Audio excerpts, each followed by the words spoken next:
Ya, teman-teman, kasus kekerasan seksual di kampus lagi-lagi jadi sorotan. Bukan hal baru. Bahkan data Komnas Perempuan mencatat kampus menjadi salah satu tempat rentan pelecehan seksual. Upaya penyelesaian kasusnya pun justru kerap menuai pro kontra.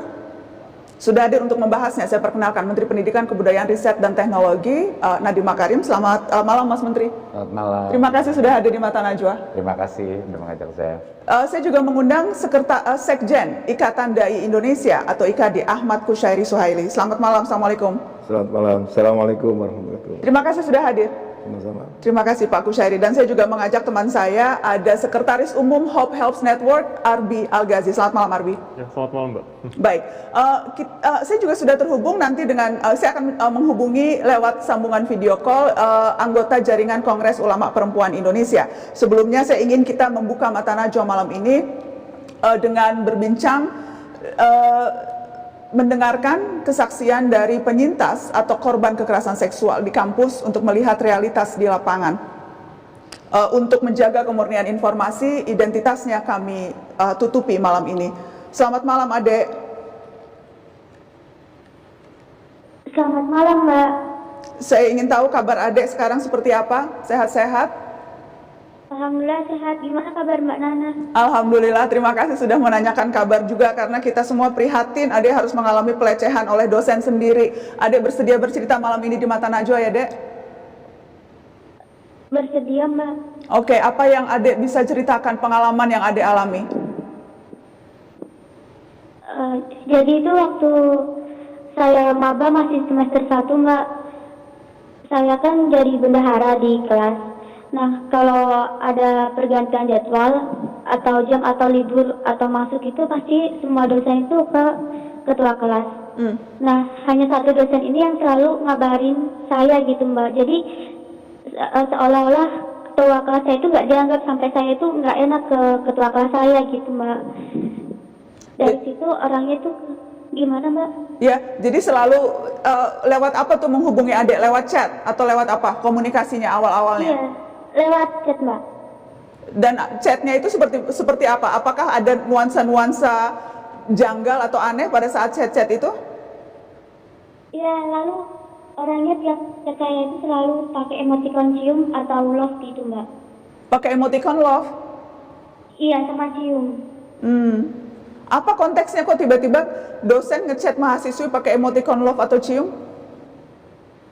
Saya tidak tahu, Mbak. Jadi pernah juga itu waktu mata kuliah berlangsung, orang itu kasih contoh ke semua mahasiswa-mahasiswi ini, mahasiswinya dengan nyebut nama saya, lalu bilang gini, Kiai atau Ustadz manapun kalau lihat pahanya saya ini pasti tergoda gitu, Mbak.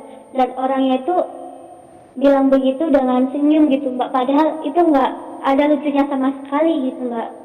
Jadi di depan kelas bilang kalau melihat bagian tubuh Di Adek. dalam kelas. Oke, jadi itu di awal-awal bermula pelecehannya dari situ, dari mulai chat, kemudian dari mulai ucapan verbal di depan kelas. Kemudian berlanjut lagi tidak Adek pelecehannya? Iya, ada, Mbak. Jadi waktu ujian akhir semester itu kan seharusnya ujian itu ada di fakultas saya sendiri gitu, Mbak. Tapi orang itu kabarin saya kalau ujiannya pindah di fakultas, maksudnya di gedung yang lain gitu, Mbak. Waktu itu saya kuarter 2 nomor 2. Nah, saya tanya ke teman saya yang kuarter 1 nomor 2. Dan teman saya itu cuma 3 menit gitu, Mbak. Saya tanya, gampang nggak gitu. Terus teman saya bilang, gampang, tenang aja. Teman saya bilang gitu kan, Mbak. Nah, waktu itu giliran saya masuk. Pas saya masuk itu orangnya udah aneh gitu, Mbak. Udah senyum sambil liatin saya dari atas sampai bawah gitu, Mbak. Habis itu saya kan agak takut sama orangnya, gara-gara di chat aja orangnya seperti itu ke saya gitu, Mbak. Nah, waktu itu saya disuruh duduk, terus orangnya itu kasih saya soal, dan soalnya itu di luar materi saya gitu, Mbak. Padahal sebelumnya orangnya itu bilang gini, soal ujian itu sesuai dengan materi kalian yang kalian bikin sendiri, jadi setiap orang soalnya beda-beda gitu. Tapi waktu saya itu di luar materi saya, Mbak, sama sekali nggak ada di materi saya. Jadi saya dikasih soal itu nggak sesuai materi saya, Mbak. Jadi waktu itu Iya mbak, gimana? Ya, jadi ditanya sesuatu yang di luar materi, kemudian ada tindakan aneh lagi yang dilakukan tidak oleh si dosen?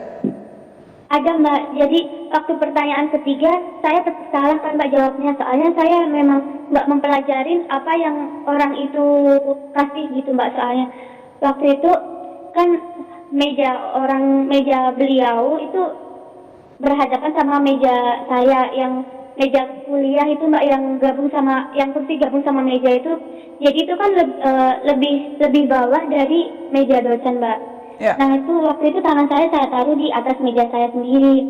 Terus beliau bilang gini mbak ke saya, tangannya taruh atas bilang gitu. Terus saya mikirnya gini mbak, mungkin beliau mikir kalau saya itu buka HP gitu. Terus ya udah saya taruh tangan saya di atas meja beliau. Langsung tangan saya itu dipegang erat gitu mbak, dipegang erat.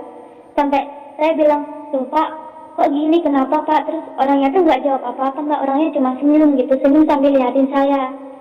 Terus saya udah deg-degan kan mbak, udah orangnya tetap ngasih soal, saya udah bilang gitu mbak, udah nggak bisa jawab.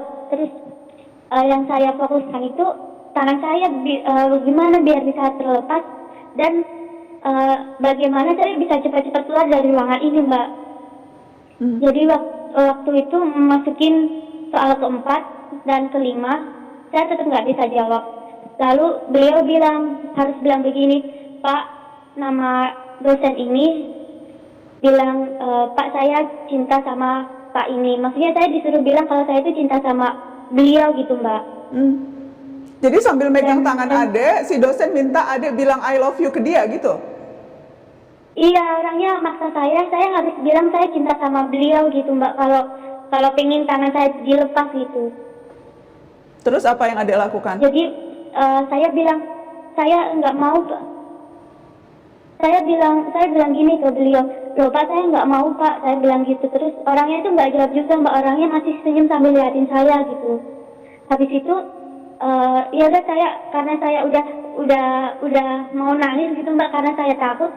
Itu saya bilang sesuai dengan arahan beliau, langsung tangan saya itu saya tarik.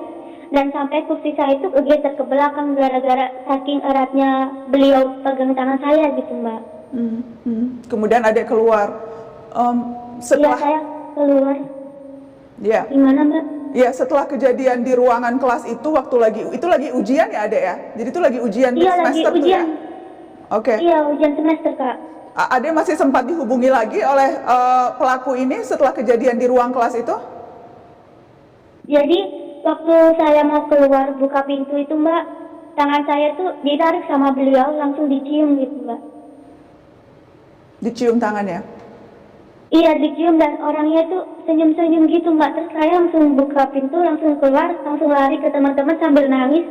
Terus teman saya nyuruh saya buat laporin ke pihak kampus, tapi saya nggak ada bukti. Jadi saya takut sendiri gitu mbak, kalau nanti saya juga kena gitu. Maksudnya saya korban, takutnya saya jadi tersangka gitu mbak, gara-gara laporin beliau, tapi saya nggak ada bukti gitu. Oke.